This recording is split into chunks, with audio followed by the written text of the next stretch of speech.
All right, let's talk about the Monday game that would have been the Thursday night game that would have just been played. We got the Kansas City Chiefs versus the Buffalo Bills. Now, obviously, we've got to deal with the elephant in the room before we get anywhere else. Le'Veon Bell signing to the Kansas City Chiefs. Obviously, that is a huge blow to those of you that roster Clyde Edwards-Helaire.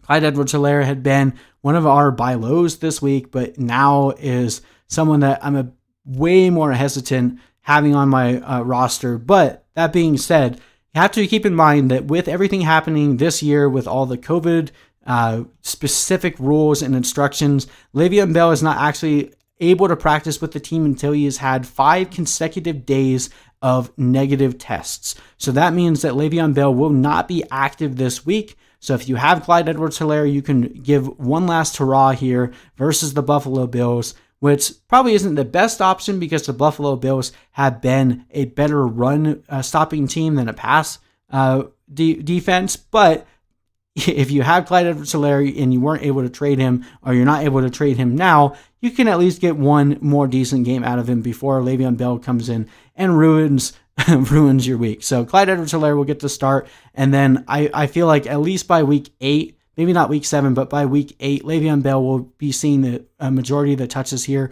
Clearly, the Chiefs felt the need to go after him. If they had felt that Clyde Edwards-Helaire was giving them what they needed, there's no way that they would have actually gone after him, in free agency if they would have let him go to another team.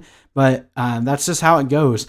Clearly they had a role for Damian Williams structured out when they signed Clyde Edwards-Helaire in the draft, and they're trying to fill that now. And I think from a fantasy perspective, Le'Veon Bell will end up being the more productive back. But that won't matter until at least week 7. So we'll ignore that for now, and we'll go forward with week 6. 57.5 over under. Oh my goodness. Should be an absolute barn burner. Expecting this game to be close, although I'm a little bit suspect of that. I'm just a suspect of the Bills in general. I think the Chiefs are going to come out and play this one pretty hard. Now, they have lost consecutive games in the past, but last year they had a couple losses in a row. But I don't think that's going to happen this game. The Bills' defense has really been bad at this point. Last year the Bills had one of the stronger pass defenses. Has just not been the case. Tre'Davious White has missed a few games. I think he'll be back this week, but I'm not sure. They hope he's fully healthy. The Chiefs' defense has been pretty good with the exception of last week. That was more of an anomaly. They've been really good at slowing down quarterbacks, receivers. They've been more of a run funnel defense, whereas I mentioned with the Bills before, better at stopping the run, but been a pass funnel defense, giving up the 5th most points to quarterbacks and the 3rd most points to tight ends. So this is going to be an absolute great game for Patrick Mahomes and Travis Kelce. Absolutely love both of those guys every week, but especially this week.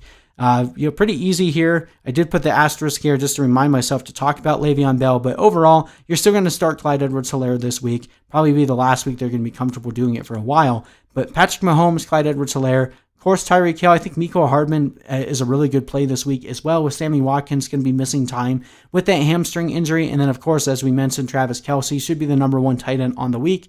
And I think you can start the Chiefs defense in this one. I think we're starting to see some holes in the Bills game. And, the Chiefs defense has been known for forcing some turnovers. Starting to see a little bit more of the interception game come back from Josh Allen. Not starting Demarcus Robinson or Byron Pringle. You shouldn't have to do that unless you're in like an 18-team league. On the Bills side, I'll still start Josh Allen. Of course, you're going to have to because he's been dominant up to this point for fantasy. Devin Singletary, as we mentioned, the Chiefs have been weaker against the run than they have against the pass. Zach Moss should be back this week, but he hasn't looked good at all. TJ Yeldon actually saw a bit more work last week, but I'm not going to start anyone outside of Singletary. I think Singletary is a decent start this week. Not the greatest, like a low-end RB2, but you should at least be comfortable enough starting him. And then Stefan Diggs has been one of the biggest surprises this year. As long as he stays healthy, he's going to remain in your starting lineup regardless of the opponent.